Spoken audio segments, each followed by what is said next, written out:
ईश्वरं ब्रह्म संबुद्धं शुद्धं सिद्धं मतं गुरुं ज्योतिरूपं महादेवं लोकालोकप्रकाशकं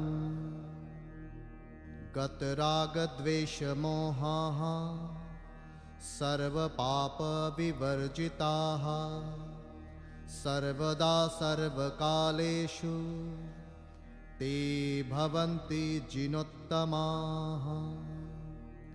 पवित्रं परमं ध्येयं परमानन्ददायकं भुक्तिमुक्तिप्रदं नित्यं पठते मङ्गलप्रदम्। नमो अरिहन्ताणं नमो सिद्धाणं नमो आयर्याणं नमो वज्रायाणं नमो लोय सव्वसाहुणं ऐसो पंचनमुक्कारो सव्वपावपणासनो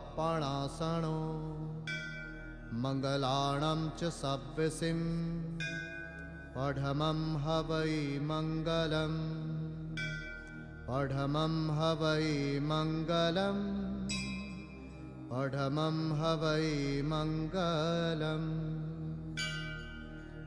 ओंकारं बिन्दुसंयुक्तं नित्यं ध्यायन्ति योगिनः कामदं मोक्षदं चैवम् ओंकाराय नमो नमः।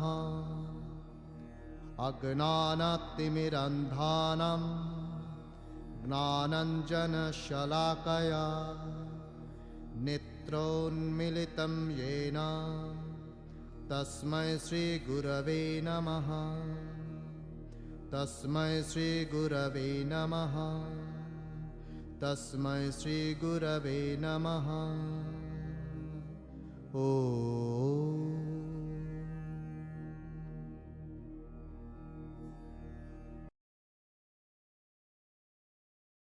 આપણા મંડળના ઉપક્રમે આયોજિત આત્મસિદ્ધિ શાસ્ત્ર જ્ઞાન પારાયણ યજ્ઞનું આજથી 7મું સત્ર શરૂ થાય છે. પરમ પૂજ્ય ગુરુજીનું આજે 33મું પ્રવચન શરૂ થશે. આ સત્રની શરૂઆત એટલે કે જ્ઞાન યજ્ઞની શરૂઆત આપણે તારીખ 18-10-2005થી કરેલ. 6 સત્ર પૂર્ણ થયા છે, 32 પ્રવચન પૂરા થયા છે અને ગાથા 36 અને 37 આપણે 30/6/2006 શુક્રવારના છેલ્લા પ્રવચનમાં લેવામાં આવેલી. તે બે ગાથાની સંક્ષિપ્ત નોંધ આપણને સાતત્ય જળવાઈ રહે તે માટે આપું છું. તારીખ 30/6/2006 શુક્રવાર સવારના પ્રવચનમાં ગાથા નંબર 36 અને 37 લેવામાં આવેલ. પ્રત્યક્ષ સદગુરુ પ્રાપ્તિનો પરમ ગણે ઉપકાર, ત્રણેય યોગ એકત્વથી વર્તે આજ્ઞાધાર. એક હોય ત્રણ કાળમાં પરમાર્થનો પંથ, પ્રેરે તે પરમાર્થને તે વ્યવહાર સંબંધ. મન, વાણી અને કાયા સાધનો છે અને બંને પક્ષ ઉપર તે કામ કરે છે. સંસાર વધારવા, ઘટાડવા કે મુક્ત કરવા. આપણને પાસે આ 3 સાધનો છે, તે છે મન, વચન અને કાયા. આ સાધન તટસ્થ છે. સાધનો આપણને જે મળેલ છે તે કર્મતંત્રની વ્યવસ્થા મુજબ જ મળેલ છે. ભૌતિક કે આધ્યાત્મિક જગત, વ્યવહાર કે પરમાર્થ, બંનેમાં આ 3 સાધનો જ કામ કરે છે. સાધનો પુણ્યતંત્રનું કામ છે, પણ ઉપયોગ કેમ કરવો તે આપણી સ્વતંત્રતા કે આપણો પોતાનો અધિકાર છે. હાનિ, લાભ, જન્મ, મૃત્યુ, સુખ, દુઃખ બધું જ કર્મતંત્રના હાથમાં છે. આપણે પુણ્ય કે ભાગ્યને આમાં વચ્ચે ન લાવવું જોઈએ. તેમાંથી પસાર થવા સમતા કે ઉપસમ ભાવ જોઈશે. નિર્ગ્રંથ ભાવથી દ્વંદ્વ વગર પસાર થઈ શકાય છે. આમાં પુરુષાર્થ આપણે જ કરવાનો છે.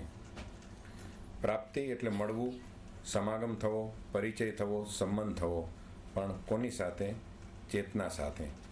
ચેતના સાથે ટ્યુનિંગ થવું, સાધકનો ભાવ જોઈએ. અનાદિના પરિભ્રમણનું કારણ સદ્ગુરુની પ્રાપ્તિ નથી થઈ તે જ છે. જેમ સંસારમાં તાલમેલ જોઈએ તેમ ગુરુ શિષ્ય વચ્ચે પણ તાલમેલ જોઈએ. સંસારમાંથી મુક્ત થવાની ધૂન કે તાલાવેલી ચેતનાને ખીલવે છે. તેના કારણમાં સદ્ગુરુની પ્રાપ્તિ કે સદ્ગુરુનો યોગ. સદ્ગુરુ યોગ તે મોક્ષ માર્ગનો મુખ્ય દરવાજો છે. આ માટે આપણે આપણું ગીત કે સંગીત કે આપણો છંદ ન ચાલે. આપણો છંદ એટલે સ્વછંદ, ગુરુ છંદે એટલે કે સદ્ગુરુ છંદે ચાલવું પડે. કર્મબંધનું મુખ્ય કારણ ભાવ. ભાવ કર્મ એટલે અંદરમાં કે ચેતનામાં ઉઠતા કંપનો, એટલે કે રાગ અને દ્વેષ. જેવો ભાવ ઉઠે તેવી કર્મબંધની રચના થાય છે. કર્મતંત્ર તત્ક્ષણ બધી જ વ્યવસ્થા ગોઠવે છે. તેમાં મન મળે ત્યારે અનંતકાળનો મસાલો તૈયાર થાય. આપણા મન, વચન અને કાયા સ્વચ્છંદમાં વપરાય છે. તેથી જ રાગ, દ્વેષ અને અજ્ઞાન આ સાધનો સદ્ગુરુ પ્રત્યેની ભક્તિ પૂર્વક આપણે તેમને અર્પણ કરી દેવા જોઈએ. ત્રણેય સાધન મન, વચન અને કાયા કર્મતંત્રમાં નિમિત્ત ન બનતા સદ્ગુરુને આપી દેવા. મુક્તિના ઉપાયમાં વાપરવા. શરૂઆત વ્રત, તપ, જપ, આચરણ બધું જ અમારું એટલે કે આપણું, પણ પ્રતિક્ષણ સદ્ગુરુની આજ્ઞામાં જ રહેવું જોઈએ. દસવિકાલિક સૂત્રમાં મુનિ માટે બધું જ નક્કી થયેલ છે. મુનિ પૂછે છે, કર્મબંધ કઈ રીતે ન થાય તેવી રીતે જીવવું? અને કહે છે, પ્રભુ ધર્મનું સ્વરૂપ શું? ભગવાનનો જવાબ છે, સદ્ગુરુ આજ્ઞા અર્થાત સદ્ગુરુની આજ્ઞાનું પાલન. અને અધર્મનું સ્વરૂપ શું? તો જવાબ છે, સદ્ગુરુની આજ્ઞાની વિરાધના. સદ્ગુરુનું કાર્ય શું છે? મોહનું દબાણ એટલે કે રાગ, દ્વેષ અને અજ્ઞાન હટાવવાનું છે. શિષ્ય આજ્ઞાધાર બને છે. આજ્ઞાધાર એટલે આજ્ઞાનો ધારણ કરનાર બને છે. શરૂઆત સાધનાની કરવા માટે પડે પડે સદ્ગુરુની આજ્ઞાનું પાલન જરૂરી છે. યાત્રા આપણી લાંબી છે. સંપૂર્ણ મોહ અને કર્મનો ક્ષય કરવાનો છે. શરૂઆત ચોથા ગુણસ્થાનકથી છે. અવિરતપણે જાગૃતિથી પ્રચંડ સાધના કરવાની છે. ચોથા ગુણસ્થાનકથી શરૂ કરી 12મા ગુણસ્થાનક સુધી આપણે આપણી સાધના પૂર્ણ કરવાની છે. શાસ્ત્રો કહે છે, 8મા ગુણસ્થાનકની શરૂઆતથી અમારું કામ બંધ થાય છે. સાધના કરતાં કરતાં આત્મ અનુભૂતિ છે. સપક અને ઉપસમ બંને શ્રેણીનો પ્રારંભ 8મા ગુણસ્થાનકથી થશે. ઉપસમ શ્રેણી 8 થી 11મા ગુણસ્થાનક સુધી છે. સપક શ્રેણી 8 થી 12 અને છેલ્લે ઘટતી જાય છે. 13મા ગુણસ્થાનકની શરૂઆતમાં અનંત આનંદનો ખજાનો અને કૃત્ય થઈ જાય છે. આ માટે મજબૂત પરિબળ જો કોઈ હોય તો સદ્ગુરુ અને સત્શાસ્ત્ર. પણ સત્શાસ્ત્ર છૂટી જશે જ્યારે સદ્ગુરુની કૃપા સાથે રહેશે. 13માની અવસ્થા અર્થાત 13મા ગુણસ્થાનકમાં જે અવસ્થા છે તે વાણીથી કહી શકાતી નથી. અપૂર્વ અવસરની ગાથાનું આપણને પરમ પૂજ્ય ગુરુજી કહે છે કે જે પદ શ્રી સર્વજ્ઞ દીઠું જ્ઞાનમાં કહી શક્યા નહીં તે પણ શ્રી ભગવાન જો તે સ્વરૂપને અન્ય વાણી તે શું કહે અનુભવ ગોચર માત્ર રહ્યું તે જ્ઞાન જો. સમ્યક દર્શન આનો મુખ્ય દરવાજો છે. આત્માનો ક્ષણભર અનુભવ અને તેનો આનંદ અનુભવ ઉપમાથી પણ કોઈ પણ પ્રકારની ઉપમાથી પણ ન સમજાવી શકાય એવો છે. દુનિયાના સુખ માટે આપણને કોઈક જોઈશે. આપણા દુનિયાના સુખની અનુભૂતિ કોઈને જણાવવા માટે કોઈક વ્યક્તિ અથવા કોઈક પદાર્થ જોઈશે. એક આત્મસુખ જ દુનિયામાં એવું છે કે જે એકલો અનુભવી શકે. અહીં નિર્વિકલ્પ એક્યતા અને અભેદનો આનંદ છે. પૂતગલ પુકારીને કહે છે કે આનંદ અમારી પાસે નથી, તમારી પાસે છે, છતાં પણ આપણે આનંદ પૂતગલ પાસેથી લેવા દોડધામ કરીએ છીએ. જગતની એઠ હે ચૈતન્ય તને ન શોભે. ભગવતી સૂત્રમાં જણાવે છે, સાધુ કે મુનિનું સુખ અનુત્તર વિમાનના દેવ કરતાં અનંત ગણું છે. ચંદ્રમાં બીજ 11 કે પૂનમનો ખીલવવો છે.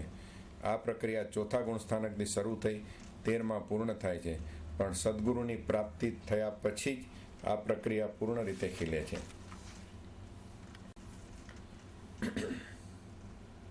ત્યાર પછી 37મી ગાથા પણ ગુરુજીએ એ દિવસે લીધેલી કે તમામ આધ્યાત્મિક કે ધર્મના ઝઘડા કે મતભેદનો ઉકેલ 37મી ગાથામાં છે. એક હોય 3 કાળમાં પરમાર્થનો પંથ, પ્રેરે તે પરમાર્થને તે વ્યવહાર સંબંધ. પંથ એટલે પંથી, માર્ગ ઉપર ચાલનાર. મોક્ષનો માર્ગ 3 કાળમાં એક જ છે, પણ માર્ગ પ્રતિપાદન કરનાર ઘણા છે અને માર્ગ જાણનાર અત્યંત ઓછા છે. ધર્મ કે માર્ગ અનેક ન હોય, પંથ એક જ હોય. મહર્ષિ વ્યાસ 18 પુરાણો પછી પણ મૂંઝાયા અને કહે છે કે ધર્મનું તત્વ સંત પુરુષના હૃદયમાં છે અને ત્યાં પહોંચવા માટે પ્રેમ અર્થાત ભક્તિનો પંથ છે. 3 કાળમાં પરમાર્થનો પંથ એક જ છે, તેથી પ્રેમ અને ભક્તિપૂર્વક સદગુરુને અર્પણ થવું. કોણ બંધાયું છે, કોનાથી બંધાયો છે, કોણે બાંધ્યો છે, ક્યારથી બંધાયો છે, તમે ક્યાં સુધી છો, આ બાબત પણ પરમ પૂજ્ય ગુરુજી ઘણી સ્પષ્ટતા કરી આપણને સરળ ભાષામાં કહ્યું. આત્મા બંધાયો છે, કર્મથી બંધાયો છે, બંધે બાંધેલો છે, અનાદિકાળથી બંધાયેલો છે અને આપણે અનંતકાળ સુધી છીએ. આત્મા અને કર્મનો સંયોગ એટલે સંસાર. સંસારથી મુક્ત થવા સંયોગ છોડવો પડે. કોનો સંયોગ છોડવાનો છે? રાગ, દ્વેષ અને અજ્ઞાન. અને તેનો સંયોગ છોડવાથી શું થશે? તો કર્મબંધ પૂર્ણ થશે, અર્થાત કર્મબંધ નહીં થાય. સંસાર ખટકે છે, કાંટો જેમ ખટકે એમ જો સંસાર ખટકે તો આપણે જેમ કાંટાને કાઢીએ છીએ તે રીતે સંસારનો સંયોગ પણ ખટકશે અને સંયોગ છૂટશે. સદગુરુના યથાર્થ બોધ ગ્રહણથી જ સંયોગ છૂટશે. સંયોગ છૂટતા વિતરાગતા પ્રાપ્ત થાય. પરમાર્થને લક્ષ્યમાં રાખી અને જ વ્યવહાર કરવો, જેનાથી અજ્ઞાન, રાગ અને દ્વેષ ઘટે તે જ વ્યવહાર સાધના. નિશ્ચય નહીં અને વ્યવહાર નહીંની સંધિ કરવી જ પડે. વ્યવહારનો બાંધો કદી પણ તોડશો નહીં. તપ, ત્યાગ, વૈરાગ્ય, પ્રભુ દર્શન, કોઈ પણ વસ્તુનો વિચ્છેદ કરશો નહીં. જે વ્યવહાર આત્મામાં સ્થિર કરાવે તે જ વ્યવહાર સ્વીકાર્ય હોવો જોઈએ. જેનાથી રાગ, દ્વેષ અને અજ્ઞાન જાય તે વ્યવહાર સંમત છે. તે જ પરમાર્થનો પંથ છે. માર્ગભેદ ન જોતા મૂળભૂત વસ્તુ તરફ જ લક્ષ આપી અને મૂળભૂત વસ્તુ જોવી તેવી ટકોર આપણને પરમ પૂજ્ય ગુરુજીએ કરેલ. આત્માના 3 લક્ષણો, જ્ઞાન, દર્શન અને ચારિત્ર, અને આ 3 લક્ષણોની જ્યારે ઐક્યતા થાય ત્યારે સમાધિ પ્રાપ્ત થાય છે. આત્માની સ્થિરતા કરવા આત્મામાં સ્થિર થવું પડે. હે આત્મન, શુદ્ધાત્માના લક્ષ્ય શુદ્ધાત્મામાં સ્થિર થાઓ. જે વ્યવહારથી શુદ્ધતા વધે, કસાઈ ઘટે, વૃત્તિ ઘટે, રાગદ્વેષ ઘટે, તે વ્યવહાર સાધકને સંમત હોવો જોઈએ. નિશ્ચયથી મોક્ષ માર્ગ એટલે આત્માની નિર્વિકલ્પ દશામાં સ્થિર થવું. તે મોક્ષ માર્ગમાં બાધક અથવા અંતરાય કરનાર કશું પણ હોય તો તે આપણા વિકલ્પો છે. તેથી વિકલ્પો ઠારવા, દૂર કરવા મન, વચન અને કાયાથી સત્પુરુષ, જ્ઞાની પુરુષ કે સદગુરુની આજ્ઞામાં રહી અને તેના હિયામાં ઠરવું, તેવી આ 2 ગાથાની શીખ આપણને આપેલી છે. આજરોજ સત્ર ક્રમાંક 7 શરૂ થાય છે અને પ્રવચન ક્રમાંક 33. સ્થળ જુહુ જાગૃતિ હોલ, વિલેપાર્લે. શોધે સદગુરુ યોગ, કામ એકાત્માર્થનું, બીજો નહીં મન રોગ. આત્મસિદ્ધિ શાસ્ત્ર એ અધ્યાત્મનું એક શાસ્ત્ર છે. અને શાસ્ત્રમાં વિશેષ પ્રકારની સાધનાનું વર્ણન પણ છે. જ્યારે સાધના શબ્દ બોલીએ છીએ તો આપણી નજર બહાર જોવા ટેવાયેલી છે. માણસ વ્રત કરે છે, મંદિરમાં જાય છે, પૂજા કરે છે, સ્વાધ્યાય કરે છે, ધ્યાન કરે છે, તપ કરે છે, અનુષ્ઠાન કરે છે, તીર્થયાત્રા કરે છે. આ તમામ સાધના એ સ્થૂળ ભૂમિકા પરની સાધના છે. એક મહત્વની સાધના એ વૈચારિક સાધના છે. અને વૈચારિક સાધના બહારની વ્યક્તિઓ જોઈ શકતી નથી, પણ અંદરમાં એ મહત્વનું કામ કરે છે. અને સાધનાનું બીજ કર્મ અથવા ક્રિયા નથી, સાધનાનું બીજ વિચાર છે. અને જ્યાં સુધી વિચાર જાગૃત ન થાય ત્યાં સુધીમાં જે કંઈ પણ કર્મ થાય છે, જે કંઈ પણ અનુષ્ઠાન થાય છે, એ સાર્થક નહીં થાય, સફળ નહીં થાય, સમ્યક નહીં થાય, યથાર્થ નહીં થાય. 37મી ગાથામાં સાધનાનો સૂત્રપાત છે. આ માત્ર તત્વજ્ઞાનનો ગ્રંથ છે એવું ન સમજશો. તત્વજ્ઞાનનો ગ્રંથ તો છે જ, પણ સાથે આધ્યાત્મિક સાધનાના સૂત્રો પણ આની અંદર છે. અને એ સાધનાનો પ્રારંભ 37મી ગાથામાં પરમ કૃપાળુ દેવે સૂત્રપાત કર્યો છે. એણે પહેલી વાત એ કરી કે જેને આત્મા સાંભળ્યો, આત્મા વિશે સાંભળ્યું, આત્મા વિશે જાણ્યું, આત્મા વિશે નિર્ણય કર્યો, આત્મામાં શ્રદ્ધા થઈ, આત્માનો સ્વીકાર કર્યો અને એ આત્માને બંને પક્ષે જાણ્યો, નિશ્ચયની અપેક્ષાએ પણ જાણ્યો, વ્યવહારની અપેક્ષાએ પણ જાણ્યો, દ્રવ્યાર્થિક નહીંથી પણ જાણ્યો, પર્યાર્થિક નહીંથી પણ જાણ્યો, પારમાર્થિક રીતે પણ જાણ્યો અને વ્યવહારિક રીતે પણ જાણ્યો, એનું ત્રિકાળી સ્વરૂપ એને પણ જાણ્યું, એને વર્તમાન અવસ્થા એને પણ જાણ્યું. જાણવામાં આટલું થયું એટલે સમગ્રપણે આત્મતત્વને જાણ્યું. અને જાણ્યા પછીમાં એને એમ જોયું કે જે આત્મતત્વ પરિપૂર્ણ છે, જેમાં પરિપૂર્ણ જ્ઞાન છે, પરિપૂર્ણ આનંદ છે, પરિપૂર્ણ દર્શન છે, પણ અનુભવ નથી. એ અનુભવ પર્યાયમાં થાય. દ્રવ્ય આખું તૈયાર, દ્રવ્ય આખું અખંડ, પણ અનુભવ જે કંઈ થશે એ વર્તમાનની શુદ્ધ પર્યાયમાં થશે. એટલે સમગ્ર સાધના પર્યાય શુદ્ધિની સાધના છે. એવી એક શુદ્ધ પર્યાય જીવનમાં આવવી જોઈએ કે જે પર્યાયમાં અખંડ આત્માનો સ્વાનુભવ થાય.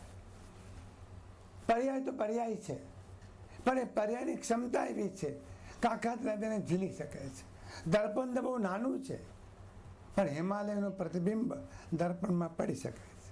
દર્પણ તો બહુ નાનું છે, પણ 6 ફૂટનો ઊંચો માણસ દર્પણ સામે ઊભો રહે તો 6 ફૂટનો માણસ એ દર્પણમાં દેખાય. દર્પણ 6 ફૂટનું નથી, માણસ 6 ફૂટનો છે, પણ દર્પણની ક્ષમતા છે. પર્યાયની ક્ષમતા એવી છે કે ત્રિકાળી અખંડ દ્રવ્યને વર્તમાનમાં પી જાય એનો અનુભવ કરે. સમગ્ર સાધના એ પર્યાય શુદ્ધિની સાધના છે. સમજી લેજો આ વાત.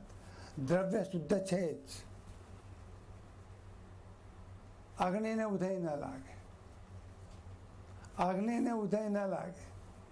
દ્રવ્ય ક્યારે પણ બગડે નહીં. દ્રવ્ય શુદ્ધ છે, સાથે એનો આનંદ ગુણો પણ શુદ્ધ છે. તો વિકૃતિ ક્યાં આવી? પર્યાયમાં. તો પર્યાયમાં જે અશુદ્ધિ છે એને દૂર કરવી છે. સમગ્ર સાધના એ પર્યાય શુદ્ધિની સાધના છે. અને એ પર્યાય શુદ્ધિની સાધના એટલા માટે છે કે દ્રવ્યનો, શુદ્ધ દ્રવ્યનો, પૂર્ણ દ્રવ્યનો, પરમ દ્રવ્યનો, પરિપૂર્ણ દ્રવ્યનો અનુભવ એ નિર્વિકલ્પ તો છે, પણ વિશેષ અનુભવ પર્યાયમાં થાય. અને એવો અનુભવ સાધકને કરવો છે. અને એ અનુભવ કરતી વખતે સાધકમાં એક સૂત્રપાત થાય છે કે મેં આત્માને જાણ્યો, મેં આત્માને જોયો, મેં આત્માને સાંભળ્યો, મેં આત્માને વિચાર્યો. સદગુરુના મુખેથી અથવા શાસ્ત્રના શ્રવણથી આત્મતત્વ છે એનો નિર્ણય પણ કર્યો, એની શ્રદ્ધા પણ કરી. પણ હવે એક કામ બાકી છે, એ આત્માની પરિપૂર્ણ અનુભૂતિ પર્યાયમાં કરવી. અને એવી અનુભૂતિ કરવાના માટે સાધક પોતાની તમામ શક્તિનો ઉપયોગ કરે. એવો ભાવ, એવી સંવેદના, એવી તીવ્રતા, એવી તાલાવેલી, એવી ધગસ, એવી અભિપ્સા, એવી ઝંખના જેનામાં જાગી છે એ બને છે આત્માર્થી. બહુ નવો શબ્દ છે આત્મસિદ્ધિનો. આત્મસિદ્ધના 2 પક્ષ મહત્વના છે. એક પક્ષ મતાર્થી અને એક પક્ષ આત્માર્થી. આત્માર્થી બન્યા વગર સાધનાની શરૂઆત નહીં થાય. આત્માર્થી એટલે જેને આત્માનું હિત કરવું છે, આત્માનું ભલું કરવું છે અને આત્માનું હિત કરવું, આત્માનું ભલું કરવું એટલે આત્મા પૂરેપૂરો નિરાવરણ થાય, આત્મા પૂરેપૂરો શુદ્ધ થાય. આત્મા જેમ શુદ્ધ છે, એના ગુણ જેમ શુદ્ધ છે, એમ પર્યાય પણ શુદ્ધ થાય. ત્રણેય પક્ષો શુદ્ધ થવા જોઈએ વ્યવહારિક ભાષામાં. દ્રવ્ય શુદ્ધ, ગુણ શુદ્ધ અને પર્યાય શુદ્ધ.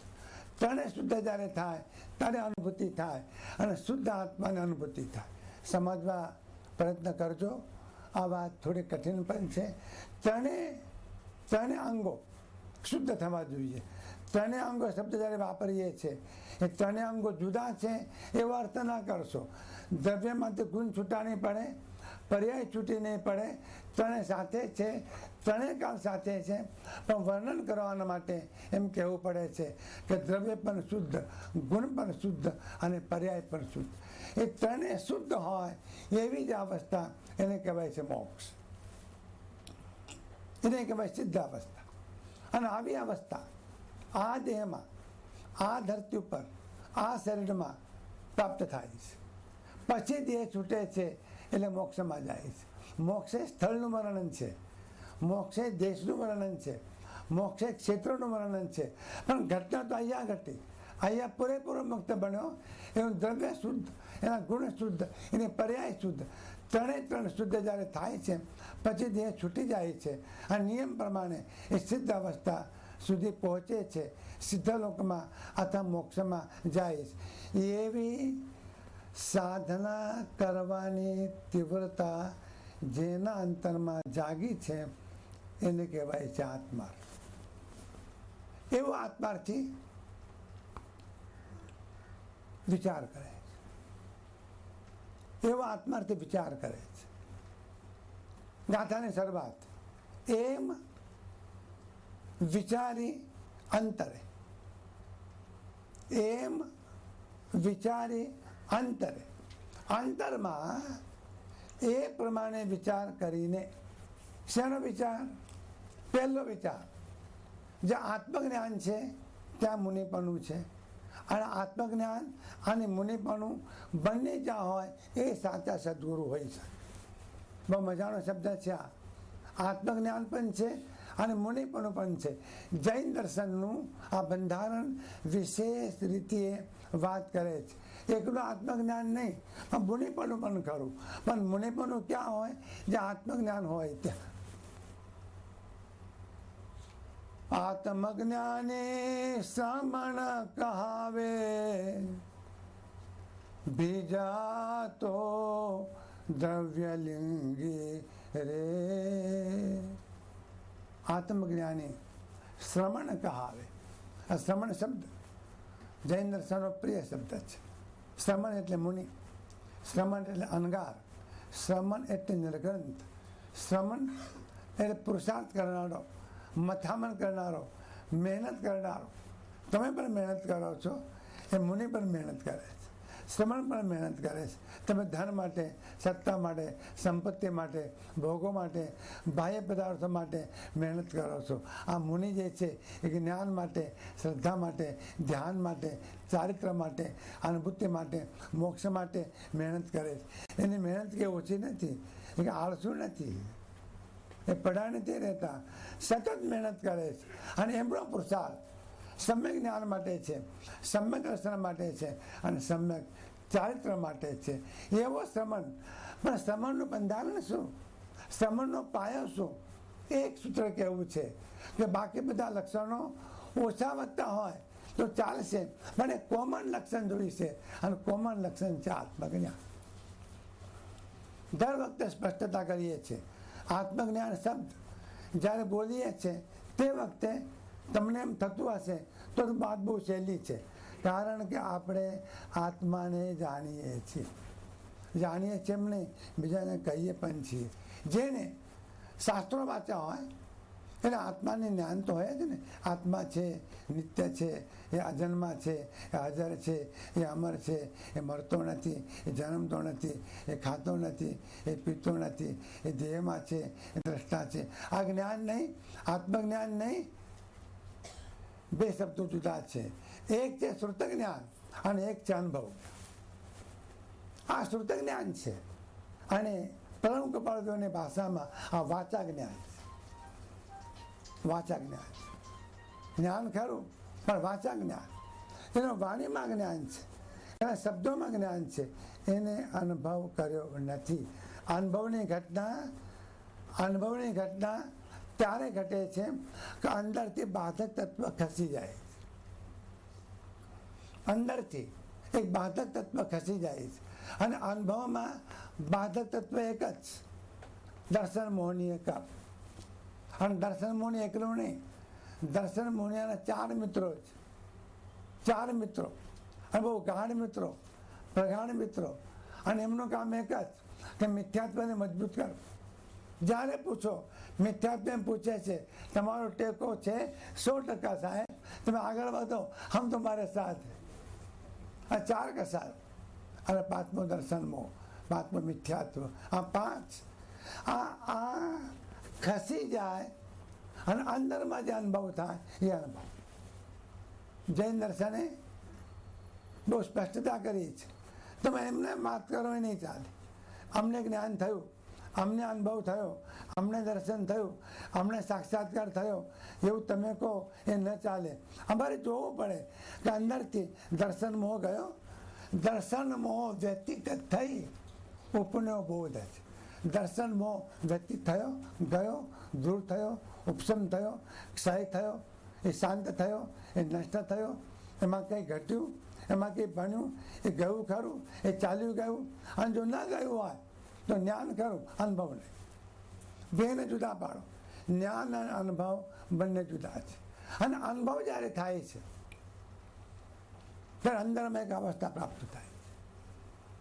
અનુભવ રસ મેં રોગન શોકા, લોકવાદ સબ મેટા, કેવલ અચલ અનાદિ અબાધિત શિવ શંકર કા ભેટા. અનુભવ જ્યારે થશે ત્યારે પહેલું પરિણામ, અનુભવ રસ મેં રોગ ન શોકા. અનુભવ પછી મનના જે રોગો છે એનામાં નહીં હોય. શરીરના રોગો હોય કે ન હોય એ માટે અમે નિશ્ચિત કહી શકતા નથી. જ્ઞાની પુરુષોને પણ દેહમાં વ્યાધિઓ થાય છે એ અમે ના પાડી શકતા નથી. પણ એક વાત જરૂર છે કે જ્ઞાની પુરુષોને મનનો રોગ ન હોય. ઈર્ષા મનનો રોગ, અહંકાર મનનો રોગ, કામ વાસના મનનો રોગ, ક્રોધ મનનો રોગ, માયા મનનો રોગ, લોભ મનનો રોગ, આસક્તિ મનનો રોગ, દ્વેષ મનનો રોગ, હિંસા મનનો રોગ, અનાચાર મનનો રોગ, આ બધા મનના રોગ ન હોય. અનુભવ થયા પછી મનનો રોગ ન હોય.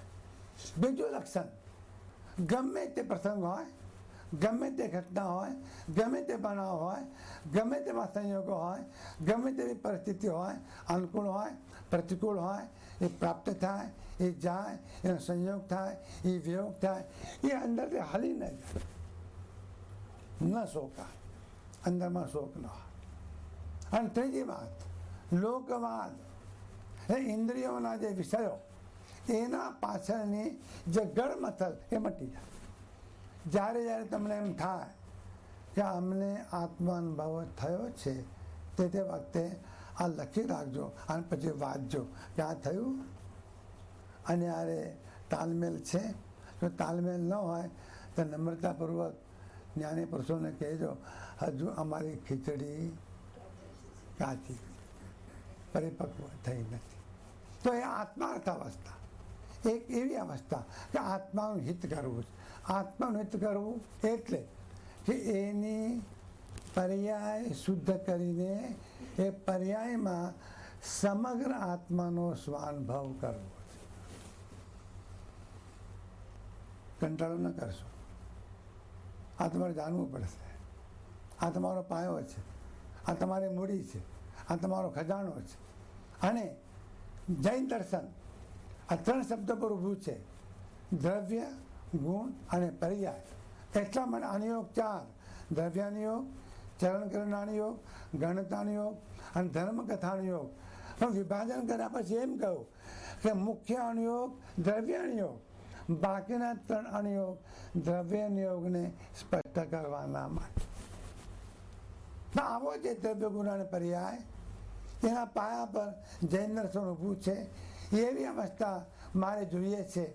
એ ઘટના મારામાં થવી જોઈએ કે મારું દ્રવ્ય પણ શુદ્ધ હોય, ગુણ પણ શુદ્ધ હોય અને સાથે મારી પર્યાય પણ શુદ્ધ હોય. અને એ પણ દેખાણું કે દ્રવ્ય શુદ્ધ છે, ગુણ શુદ્ધ છે. જે કંઈ વિકૃતિ થઈ છે એ પર્યાયમાં થઈ છે. પર્યાય અશુદ્ધ છે, એ અશુદ્ધ પર્યાયને દૂર કરવી છે અને શુદ્ધ પર્યાયને પ્રગટ કરવી છે. એવા શુદ્ધ પર્યાયમાં આ વિરાટ આત્મદ્રવ્યનો સ્વાનુભવ થાય. અને એવો સ્વાનુભવ કરવો છે, એવો સ્વાનુભવ કરવો છે. એવી ઝંખના જેનામાં જાગી છે અને એ ઝંખના જાગ્યા પછીમાં એના માટે જે કંઈ કિંમત ચૂકવવી પડે એ ચૂકવવા જે તૈયાર થયો છે એને કહેવાય છે આત્માર્થી. આ લક્ષણો આત્માર્થીના છે. તેને વિચાર એ કર્યો કે આવો આત્માર્થી એમ વિચાર કરે છે કે આત્મજ્ઞાન પણ હોય અને મુનિપણું પણ હોય તે સાચા ગુરુ હોય. આ વિચાર એને કર્યો. પછી એને હિંમત કરવી પડે. અત્યાર સુધીમાં જે કુળમાં જન્મ્યો, જે પરંપરામાં જન્મ્યો, જે સંપ્રદાયમાં જન્મ્યો, જે માન્યતામાં જન્મ્યો, જે મતમાં જન્મ્યો, એમાં જેને સ્વીકાર કર્યો હોય અને વર્ષો સુધીમાં એનો આગ્રહ સેવ્યો હોય, હિંમતપૂર્વક એ આગ્રહ એને છોડવો પડે.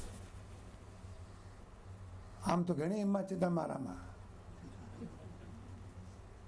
બીજાને તમે કંઈ પણ દો છો, તને ખબર પડશે હું કેવો છું. એ હિંમત તો છે. આ હિંમત જોઈશે. બહુ મોટી હિંમત છે. પૂર્ણ કરું અભિગ્રહ મિથ્યાત્વ અને અભિનિવેશક મિથ્યાત્વ એ છોડવું, એમાં સૌથી મોટી હિંમત જોઈએ અને સૌથી વધારે પુરુષાર્થ જોઈએ. અનંત કાળથી આ મિથ્યા વિપરીત માનતો આવ્યો છે એને છોડવું, એવો વિચાર એ કરે છે. અને બીજો વિચાર, આ વિચારની સાથે એવો પણ કરે છે કે પ્રત્યક્ષ સદગુરુની પ્રાપ્તિ થાય. આ આધ્યાત્મિક સાધના માટેનો મુખ્ય દરવાજો છે. ખેતી કરવી હોય તો જમીન જોઈએ. ખેતી કરશું ક્યાં? અને ધંધો કરવો હોય તો શું બાપુ? હા, 2 આંગળીઓ હાથે આમ જોઈએ કે મોડી જોઈએ ધંધો થાય. આત્માર્થ સિદ્ધ કરવો જો હોય તો પ્રત્યક્ષ સદગુરુ જોઈએ જ જોઈએ. અને એ પ્રાપ્ત થયા હોય તો પ્રકૃતિનો, પરમાત્માનો, અસ્તિત્વનો પરમ ઉપકાર માને જીવન ધન્ય બની. ચક્રવર્તીની સંપત્તિ અનંતવાર મળી, પણ ગઈ એળે ગઈ. સદગુરુ મળ્યા, જીવન ધન્ય બની ગયું.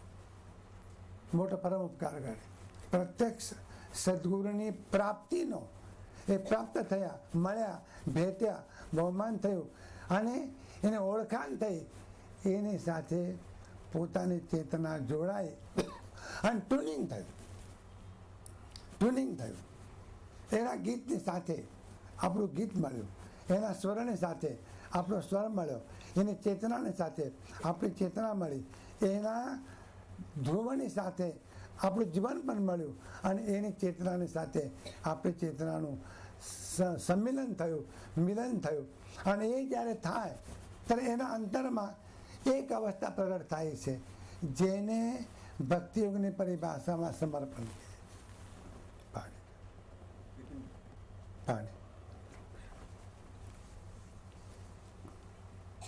ત્રણેય યોગ, મન, વચન અને શરીર, એના વચ્ચે સંવાદ સ્થાપિત થાય.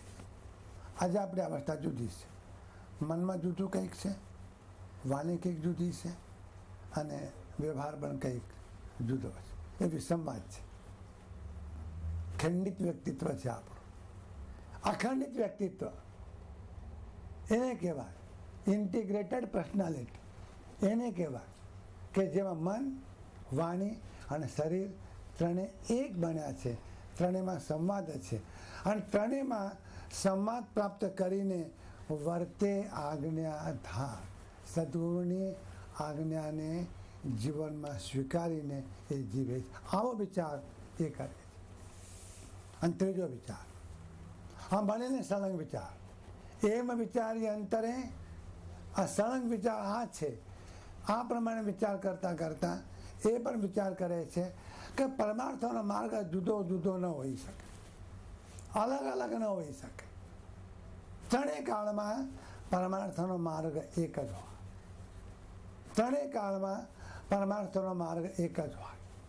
એવું ન કહી શકાય કે ચોથા આરામાં રાગ જીતે તો જ મોક્ષ થાય અને પાંચમા આરામાં રાગ ન જીતે તોય મોક્ષ થાય. સમજાયું? ચોથા આરામાં કસાવ શાંત થાય તો જ પ્રાપ્તિ થાય, અને પાંચમા આરામાં ભડકદાર કસાય હોય તો પણ ચાલે. પરમાર્થોનો માર્ગ ત્રણેય કાળમાં એક જ. એટલા જ માટે તત્વાર્થિગમ સૂત્રમાં 10 અધ્યાયો છે, અને તત્વાર્થિગમ સૂત્ર એમાં સમગ્ર જૈન દર્શન અત્યંત સંક્ષેપમાં વર્ણવ્યું છે, અત્યંત સંક્ષેપમાં. અને એનું સૌથી પહેલું સૂત્ર સમ્યક દર્શન જ્ઞાન ચારિત્રાણી મોક્ષ માર્ગ. આ આજની વાત નથી, આ ગઈકાલની વાત છે, આ પરમ દિવસની વાત છે, આ હજારો વર્ષ પહેલાંની વાત છે, આ પહેલા આરાની વાત છે, આ બીજા આરાની વાત છે, આ ત્રીજા આરાની વાત છે, આ ભરત ક્ષેત્રની વાત છે, આ ઐરાવત ક્ષેત્રની વાત છે, મહાવિદ્ય ક્ષેત્રની વાત છે, આ સિમંદર સ્વામીની વાત છે, ભગવાન મહાવીરની પણ વાત. જુદું જુદું નથી ગાયું. જે ગાયો તે સગળે બધે એક જ ગવાયો, એક જ માર્ગ, એક હોય ત્રણ કાળમાં પરમાર્થનો પંથ, પરમાર્થનો માર્ગ એક જ હોય. માર્ગ શબ્દ મૂકવાને બદલે પંથ શબ્દ મૂક્યો. માર્ગમાં થોડો વિવાદ થાય, પંથમાં વિવાદ ટળી જાય. પંથડો રસ્તો, ધ વે, જેના પર ચાલવાનું છે, જેના પર જવાનું છે.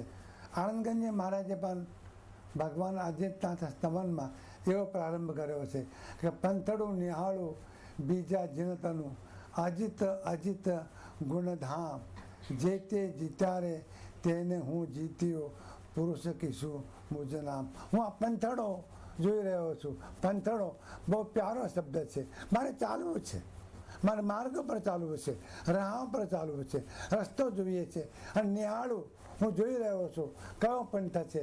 તો ત્રણેય કાળમાં પરમાર્થનો પંથ એક જ હોય. અને એવા પરમાર્થના પંથને જીવનમાં જ્યારે ઉતારવો હોય અને પરમાર્થને પ્રાપ્ત કરવો હોય, એવો પરમાર્થ અંદરમાં પ્રાપ્ત થાય અને એને પ્રેરે, એ તરફ પ્રેરે, સમ્યક દર્શન તરફ પ્રેરે, સમ્યક જ્ઞાન તરફ પ્રેરે, સમ્યક ચારિત્ર તરફ પ્રેરે, આ દ્રવ્યની શુદ્ધિ તરફ પ્રેરે, વિતરાગતા તરફ પ્રેરે. એવો વ્યવહાર એ જ આત્માર્થીને માન્ય હોય.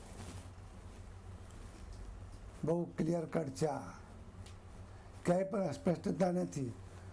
વ્યવહારમાં કેવો વ્યવહાર કરવો, શું વ્યવહાર કરવો, કેવી રીતે વ્યવહાર કરવો, તો એટલું જોજો કે સમ્યક દર્શન તરફ પ્રેરે, સમ્યક જ્ઞાન તરફ પ્રેરે, સમ્યક ચારિત્ર તરફ પ્રેરે, વિતરાગતા તરફ પ્રેરે.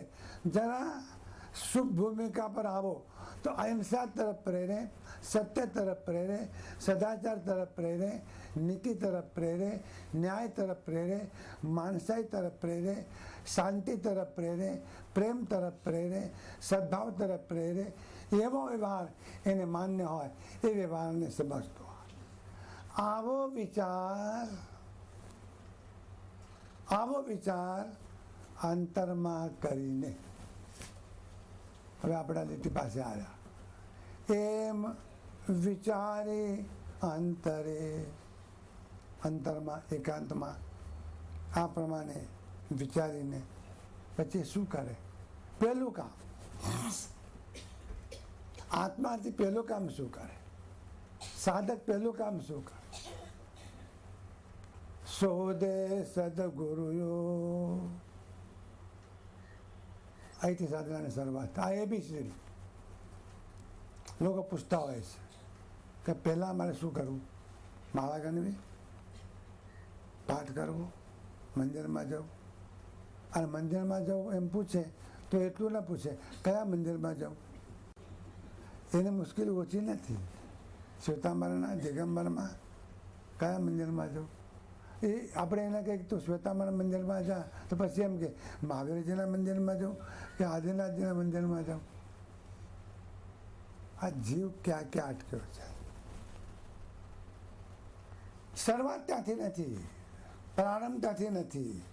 મારે આત્માર્થી જેને આત્માહિત કરવું છે એ શોધે, એ શોધ કરે.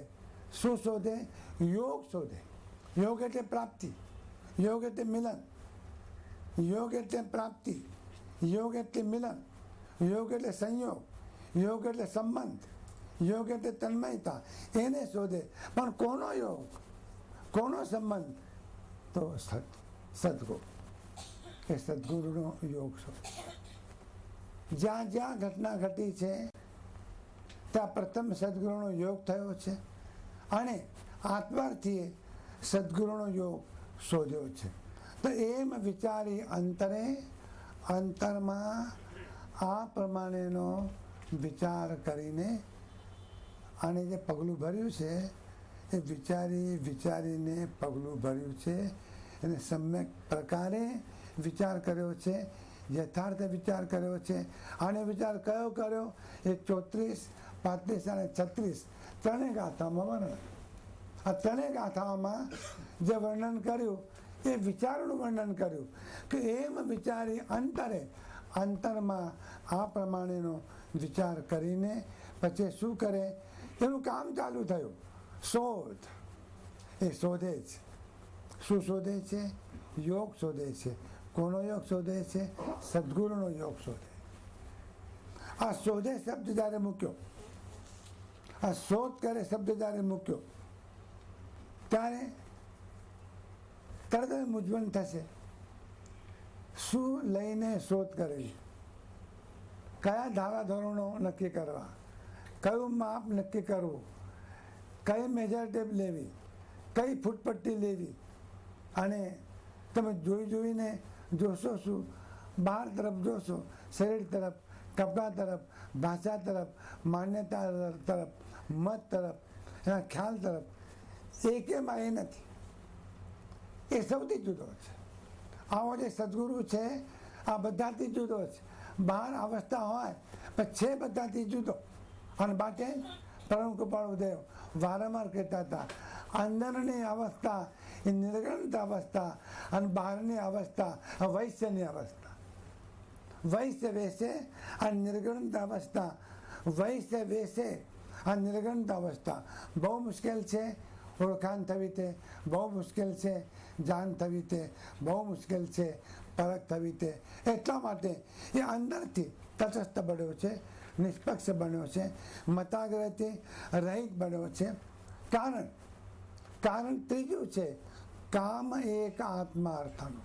હવે એને બીજું કોઈ કામ એટલે ઈચ્છા, કામ એટલે અભિલાષા, કામ એટલે આકાંક્ષા, કામ એટલે તૃષ્ણા, કામ એટલે મેળવવું. કોઈ અંદરમાં આશા નથી, અપેક્ષા નથી, તૃષ્ણા નથી, લાલસા નથી, ઈચ્છા નથી. એમ કહી શકાય. કદાચ ધર્મેન્દ્રદેવ પ્રસન્ન થાય અને પદ્માવતી માતા પ્રસન્ન થાય, આવીને એમ કે ચાલો અમે રાજી થયા છે તમારા પર, દર પૂનમે તમે શંખેશ્વર આવો છો તો બહુ પ્રસન્ન થયા છીએ અને તમને આપવા આવ્યા છીએ અને બોલો તમે જે માગો એ તમને આપી. હું નથી કહી શકતો તમે શું માગશો, તમે કહી શકો. પણ તે વખતે ખખડીને રોમે રોમમાંથી એક જ માગે, માત્ર પર્યાય શુદ્ધ થાય તે. સીતાજીને વનવાસમાં જ્યારે મૂકવામાં આવ્યા ગર્ભવતી અવસ્થામાં, જંગલમાં છોડી દેવામાં આવ્યા, પશુઓના ભરોસે, જંગલના ભરોસે, ગર્ભવતી અવસ્થા છે અને જંગલ છે, એ જંગલમાં સીતાજીને છોડી દેવામાં આવે. લક્ષ્મણજી પાછા વળે, પૂછી તો શકતા નથી, પણ સીતાજી જેમ કહે છે કે રામજીને કહેજો, તમે મને જંગલમાં છોડી દીધી, એનો મને વિરોધ નથી, એનો મને વાંધો નથી. તમે રાજા છો, રાજા તરીકે તમારે જે કંઈ નિર્ણય લેવો પડ્યો હોય એ ભલે લીધો, પણ એક વાત જરૂર છે કે તમે લોકોના કહેવાથી મને જંગલમાં છોડી. તો કંઈ વાંધો નહીં, બહુ તો નુકસાન તમને નહીં થાય, પણ જતી વખતે મારી એક વિનંતી છે કે લોકોના કહેવાથી વિતરાગના માર્ગને તમે છોડશો નહીં. બીજું કંઈ કામ જ નથી, બીજું કોઈ હેતુ જ નથી. એકમાત્ર ઈચ્છા કઈ રીતે આત્માર્થ થાય, અને માટે સ્પષ્ટતા કરી કે બીજો નહીં મન રોગ. બહુ સારી અવસ્થા છે. હજુ સાધના બાકી છે, સાધના બાકી છે, સાધના ચાલુ નથી કરી. એટલું જ કર્યું છે કે એને વિચાર કર્યો છે, અને વિચાર કરીને સદગુરુની શોધનો એને પ્રારંભ કર્યો છે. એને આત્માર્થનું એક કામ છે, પણ એમાં બહુ મોટી વાત થઈ ગઈ કે બીજો નહીં મનરોગ. મનમાં કોઈ પણ જાતનો રોગ, અને મનનો રોગ એટલે ઈચ્છા, મનનો રોગ એટલે તૃષ્ણા, મનનો રોગ એટલે બહારમાંથી કંઈક જોઈએ છે, મનનો રોગ એટલે વોન્ટ્સ, મનનો રોગ એટલે લોભ, મનનો રોગ એટલે લૌકિકતા, મનનો રોગ એટલે બહારમાં, મનનો રોગ એટલે સંસારની આસક્તિ. એમ અંતરમાં વિચારીને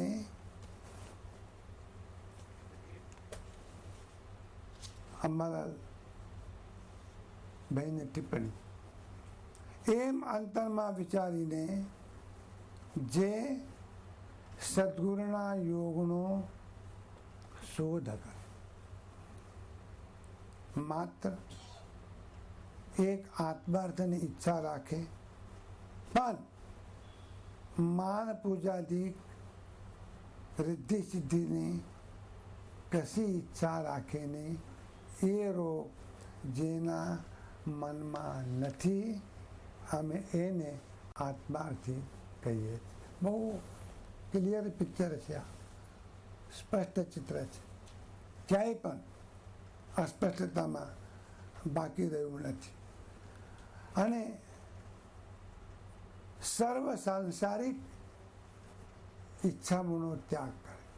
આગળ વધીને કોઈ આધ્યાત્મિક જ્ઞાનીઓએ એમ પણ કહ્યું કે એને સંસારની ઈચ્છા તો નથી રહી, પણ હવે મોક્ષની ઈચ્છા પણ નથી. ભવ મોક્ષે પણ વર્તે સ્વભાવ જો, અપૂર્વ અવસર એવો ક્યારે આવશે. બહુ ઉપર ઉઠ્યો. સંસારની ઈચ્છા તો નથી, મોક્ષની ઈચ્છા પણ ઈચ્છા જ નથી. સર્વ દુઃખનું મૂળ ઈચ્છા છે. બધા ટેન્શનનું મૂળ ઈચ્છા છે. આજની આધુનિક પરિભાષામાં આજનો મોટો પ્રશ્ન કંઈ પણ જો હોય આ યુગમાં, આ સદીનો સૌથી મોટો પ્રોબ્લેમ કંઈ પણ જો હોય તો ટેન્શન. અને ટેન્શન તો ચારે તરફથી ટેન્શન વરસી જ રહ્યું છે. જેમ વરસાદ વરસે છે એમ ટેન્શન વરસે, અને ટેન્શન ચારે તરફનું ટેન્શન. આને કોઈ ટેન્શન નથી. ઈચ્છા છે ત્યાં ટેન્શન છે. અને જ્યારે ઈચ્છા જ નહીં રહી, ઈચ્છા જ ન રહી, જુઓ, જ્યારે ઈચ્છા જ ન રહી ત્યારે જ્ઞાનીનો મેળ મળે તો જ્ઞાની સાથે સંબંધ બંધાય. કઈ સમજાયું? જ્યારે ઈચ્છા નહીં રહે ત્યારે જ્ઞાની મળે તો જ્ઞાની સાથે સંબંધ બંધાશે. જ્ઞાની મળ્યા હશે, તમે જોયા હશે, તમે શોધ્યા હશે, પ્રાપ્ત કર્યા હશે, પણ વચમાં ઈચ્છા જો હશે તો જ્ઞાની સાથે મેળ નહીં પડે અને સંબંધ નહીં થાય.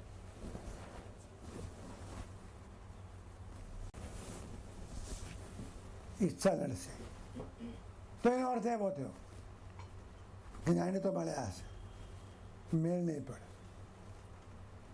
કે કોને મેળ પડવા નથી દીધો? ઈચ્છા. એટલા માટે પરમ કૃપાળુ દેવ સૌભાગભાઈને વારંવાર લખતા હતા કે તમારી મુશ્કેલીઓ, તમારી પીડાઓ, તમારી મૂંઝવણો, તમારી તકલીફો અમે જાણીએ છીએ, પણ એવી તકલીફો દૂર થાય એક જ્ઞાની પાસે કહેવું એ તમને શોભતું નથી. શોભાભાઈની મુશ્કેલી હતી. આવી કોટીનો પુરુષ પણ મૂંઝવણ થતી હતી. અને મૂંઝવણ કેવી ક્યાં? તો પરમ કૃપાળુ દેવને. અને પરમ કૃપાળુ દેવ કહેતા હતા કે આંખ વડે રેતી ઉપડાવવી, સમજાયું? હાથથી રેતી ઉપાડવી કે પાવડાથી રેતી ઉપાડવી આ તો ઠીક છે, પણ આંખ વડે રેતી ઉપડાવવી આ કામ જેટલું કઠિન છે એમ સાંસારિક ઈચ્છા રાખીને જ્ઞાની પાસે પ્રયાચના કરવી એના કરતાં કઠિન. યોગ નિષ્ફળ જશે, સફળતા પ્રાપ્ત નહીં થાય અને મેળ નહીં પડે તો સંકલ્પ અને વિકલ્પ જે ઉત્પન્ન થાય છે એ પર પદાર્થની ઈચ્છાના કારણે થાય છે. અને સંકલ્પ અને વિકલ્પ ટાળ્યા સિવાય ધ્યાન અવસ્થા પ્રાપ્ત થઈ શકતી નથી. અને ધ્યાન અવસ્થામાં ગયા સિવાય શુદ્ધ આત્માની અનુભૂતિ થઈ શકતી નથી. તો ક્રમ શું આવ્યો? શુદ્ધ આત્માની અનુભૂતિ ધ્યાનમાં થાય. ધ્યાન તો જ થાય કે સંકલ્પ અને વિકલ્પ ટળે. સંકલ્પ અને વિકલ્પ તો જ ટળે કે અંદરમાં પર પદાર્થ પ્રત્યે ઈચ્છા, મમત્વ, મારાપણું ન રહે. એટલા માટે જ્ઞાની પુરુષોએ જગતના પદાર્થો અનિત્ય છે, ક્ષણભંગુર છે એમ કહ્યું. અને એ પ્રાપ્ત કરવાના માટે એ પોતે પ્રચંડ પુરુષાર્થ કરે. હવે પુરુષાર્થ જ્યારે પ્રારંભ કરે તો એની એક અવસ્થા જોઈએ છે, એની એક તૈયારી જોઈએ છે, એનું બેકગ્રાઉન્ડ, એની પૂર્વ ભૂમિકા જોઈએ છે. અને એ પૂર્વ ભૂમિકા તૈયાર કરવાના માટે પરમ કૃપાળુ દેવે 4 સૂત્રો આપ્યા. આ 4 સૂત્રોમાં એનું બેકગ્રાઉન્ડ તૈયાર થાય, એની પૂર્વ ભૂમિકા તૈયાર થાય. સમજી લેજો આ વાત. આ ગાથા બહુ સરળ રીતે આપણા કાન ઉપર આવી છે અને આપણે ઘણી વખત આ ગાથા 38મી ગાથા વાંચી છે. અને જ્યારે ભૂલીશું ત્યારે તમને તરત એમ થશે ઓહ આ તો આપણે જાણીએ છીએ. આ બહુ મોટી મુશ્કેલી આ છે. આ તો આપણે જાણીએ છીએ. આ ગાથા તો આપણે સાંભળી છે અને ફટાફટ એ ગાથાને ભૂલી જઈએ છીએ. આ ગાથા જ્ઞાન નથી, આ ગાથા અવસ્થા. જ્ઞાન અને અવસ્થા બંનેને જુદા પાડો. જાણો વસ્તુ જુદી છે અને અવસ્થા વસ્તુ જુદી છે. અવસ્થામાં પ્રચંડ પુરુષાર્થ જોઈએ છે, એના વગર અવસ્થા પ્રાપ્ત ન થાય. 4 ઘટનાઓ જીવનમાં થવી જોઈએ, 4 બનાવો જીવનમાં થવા જોઈએ. અને આ તમામ પ્રકારની પૂર્વ તૈયારી છે. જેમ વ્યવહારમાં વાવવું હોય તો ખેતર ખેડવું પડે, મકાન કરવું હોય તો પાયો મજબૂત કરવો પડે. એમ આધ્યાત્મિક સાધના કરવી હોય તો 4 અવસ્થાઓ જીવનમાં પ્રાપ્ત કરવી પડે. એ 4 અવસ્થાઓ એ અત્યંત મહત્વની ઘટનાઓ છે અને જીવનનો પ્રારંભ છે. કારણ કે એને વૈચારિક ભૂમિકા પર સાધનાની શરૂઆત કરવી છે. વૈચારિક ભૂમિકા પર સાધના કરવાની જો હોય તો અંદરમાં કેવી અવસ્થા હોવી જોઈએ એની વાત 38મી ગાથામાં કરવી છે. કશાયને ઉપશાંતતા માત્ર મોક્ષ અભિલાષ ભવે ખેદ પ્રાણી દયા ત્યાં આત્માર્થ નિવાસ. કઈ પણ ભ્રમણા ન રહે. કોઈ માણસ મનાવે નહીં, કોઈ માણસ મનાવે નહીં.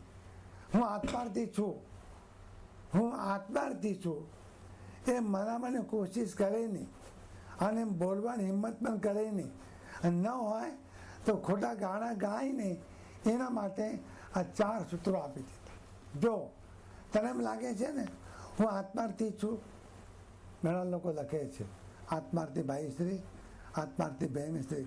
અને બાપુને પણ જો તમારે પરિપત્ર મોકલવો હોય એમ જ મોકલવો પડે કે આત્માર્થી ભાઈ અને આત્માર્થી બહેન.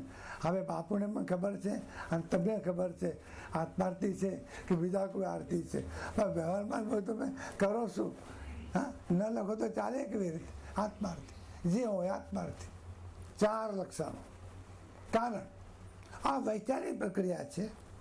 વૈચારિક પ્રક્રિયામાં સૌથી મહત્વનું ઉપયોગી સાધન મન છે. બહારમાં એકાંત, મૌન, આસન. બહારમાં એકાંત, મૌન, આસન. પણ અંદરમાં મન એ મુખ્ય સાધન છે. અને એ મનમાં કોઈ આવેશ હોય, મનમાં ઉકળાટ હોય, મનમાં કંઈ ઉભરતું હોય, મન વ્યથિત હોય, મન વ્યાકુળ હોય, મન જગ્ન હોય, મન વિક્ષિપ્ત હોય, મન મૂળ હોય, મન અજાગ્રત હોય, મન અશાંત હોય, મન વિવરિંગ હોય, વિવરિંગ માઇન્ડ, અસ્તવ્યસ્ત હોય, મન તૂટેલું હોય, મન ભાગેલું હોય, મનમાં નિરાશા હોય, તત્વચિંતન નહીં થાય. એટલે આપણે અખંડ મન જોઈએ છે. અખંડ મન, બ્રોકન પર્સનાલિટી નહીં, ઇન્ટિગ્રેટેડ પર્સનાલિટી.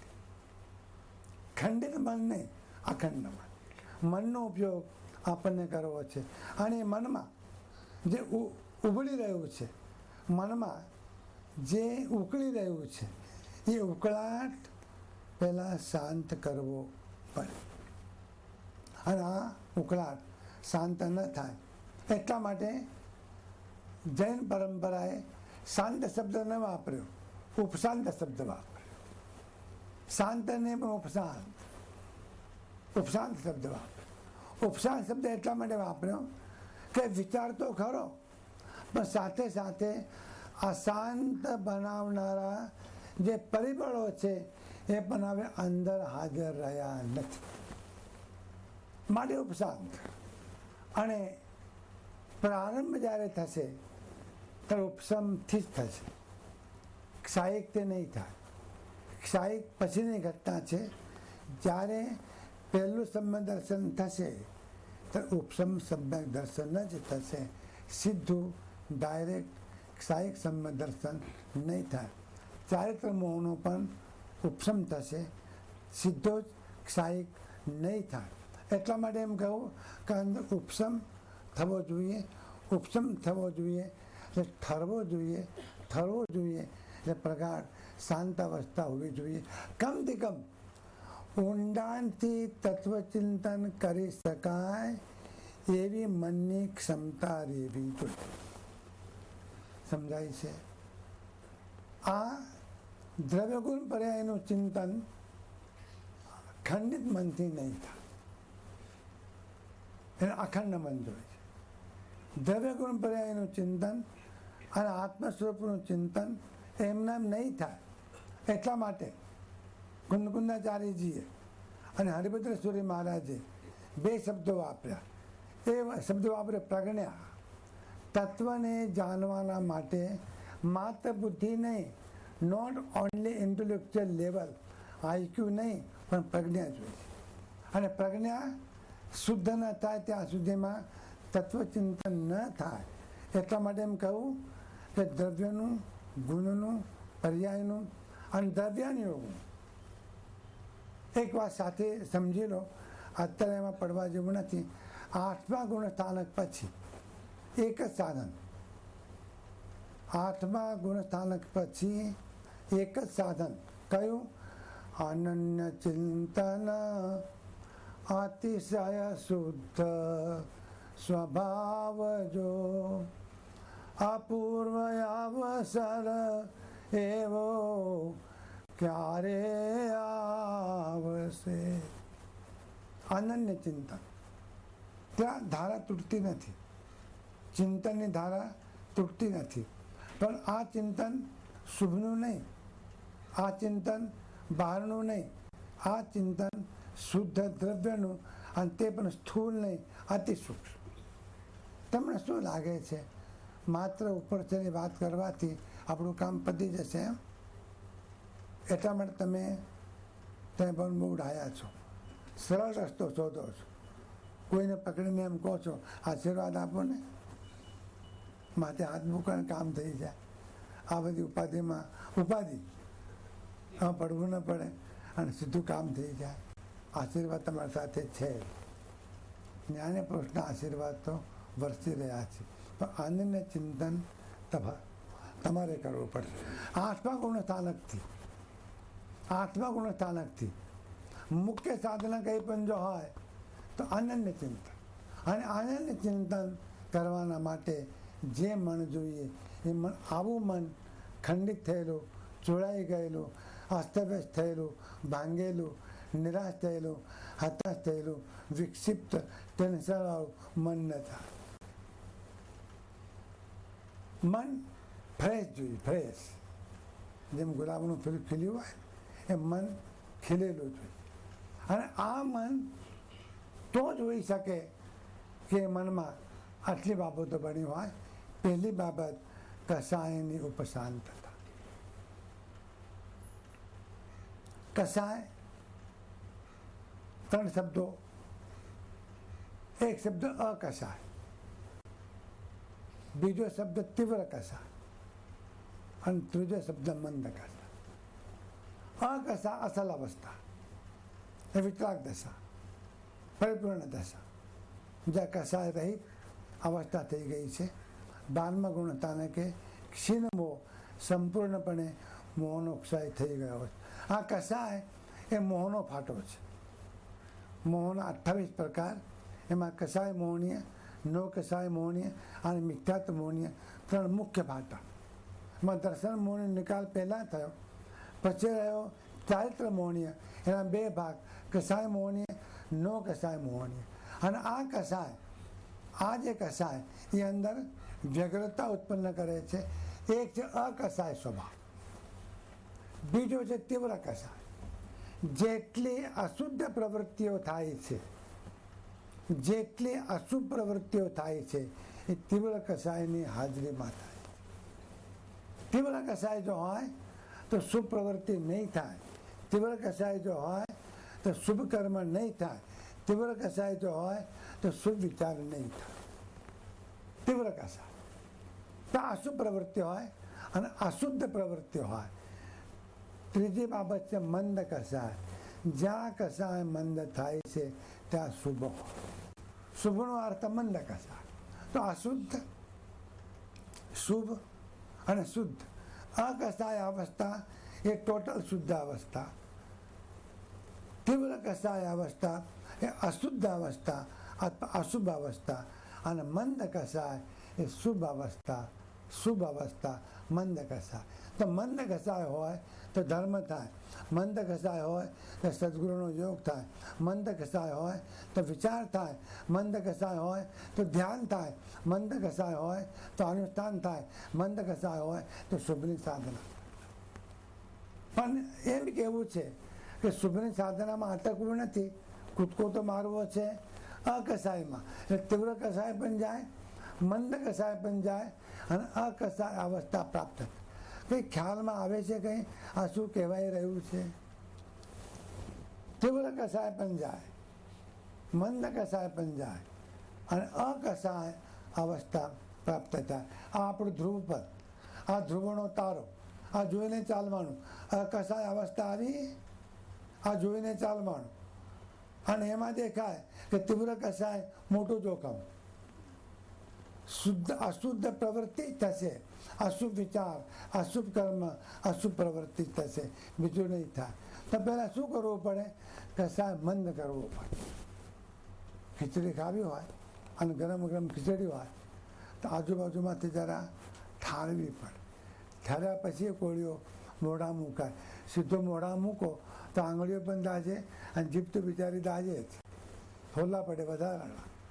કસાયો જ્યાં સુધીમાં ક્ષમતા નથી, શાંત બનતા નથી, ત્યાં સુધીમાં શુભ પ્રવૃત્તિ, શુભ વિચાર, શુભ કર્મ પણ નહીં થાય. પરમ કૃપાળુદેવે કહ્યું કે પહેલાં કસાયોને ઉપશાંત કરવા પડે. ઉપશાંત શબ્દના 2 અર્થ, એ પાતળા પડેલા હોય, એ મોડા પડેલા હોય. જેમ પ્લાસ્ટર તોડવું હોય તો પેલા હથોડો લઈને ખોખરું કરે, પછી પ્લાસ્ટર તૂટે. આ કસાયોને ખોખરા કરે એટલે પાતળા પડે. પાતળા પડે એટલે એનું જોર ઓછું થાય, એ મંદ થાય, એને બહુ તાકાત કામ ન કરે. આજે તો આપણા કસાયોની જ તાકાત છે, આપણી તાકાત નથી. ક્રોધ જીતે છે અને ક્ષમા હારે છે. પ્રવચનમાં તમે ક્ષમાપના કરી અને હમણાં પણ ક્ષમાપના કરી, ધન્યવાદ, બહુ સારું કર્યું. પણ ક્ષમાપનાનો અર્થ તો એ થયો કે હવે ચૈત્ર ભાદ્રપદ સુદ ચોથ પછી તમને કોઈના પ્રત્યે પણ વિરોધ, વૈમનસ્ય, આનગમો, નાકનું ટેરવું ચડે એવું હવે રહ્યું નથી. તો સમજવું કે આ કામ પૂરું થયું. કસાયો શાંત બન્યા વગર આ નહીં થાય. કસાયો પાતળા પડે, નબળા પડે, જોર ન ચાલે. કસાયો છે તો ખરા પણ એનું જોર નથી. જેમ સાપ હોય અને સાપના મોઢામાંથી ઝેરની ડાળ કાઢી લીધી હોય તો ફૂફાડો ખરો, જોર નહીં. જોર છે ના પર હતું ઝેરની ડાળ ઉપર. કસાયોનું જોર હવે એના પર ચાલતું નથી. એવી ભૂમિકા એને પ્રાપ્ત કરી લીધી છે. અત્યારે આટલી વાત કરી. સાંજના પાછા મળીશું તો આગળનો ક્રમ આપણો ચાલુ થશે. અને આ 4 અવસ્થાઓનું વર્ણન શાસ્ત્રોને વિગતવાર કરવું છે. ધન્યવાદ. सहजानन्दे शुद्धस्वरूपी अविनाशी हूँ आत्मस्वरूप.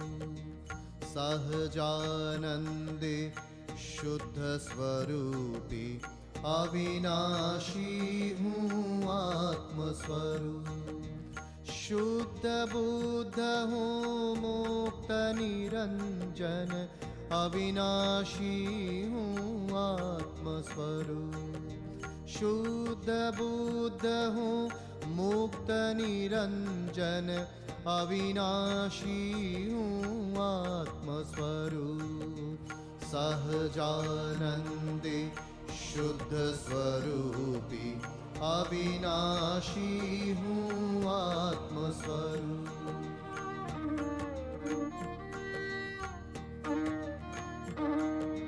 सोहम सोहम सोहम सोहम अविनाशी हूँ आत्मस्वरूप. सोहम सोहम सोहम सोहम अविनाशी हूँ आत्मस्वरूप.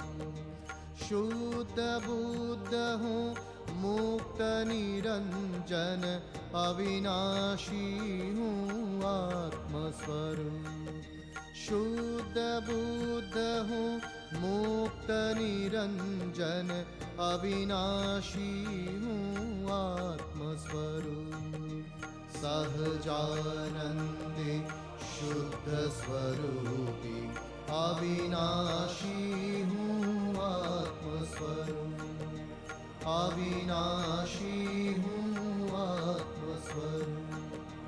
अविनाशी हूँ आत्मस्वरूप. ॐ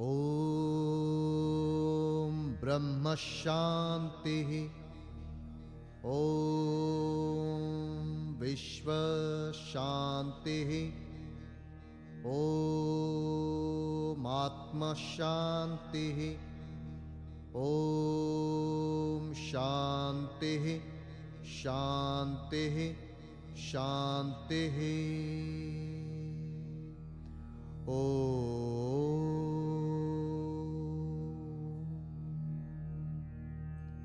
ॐ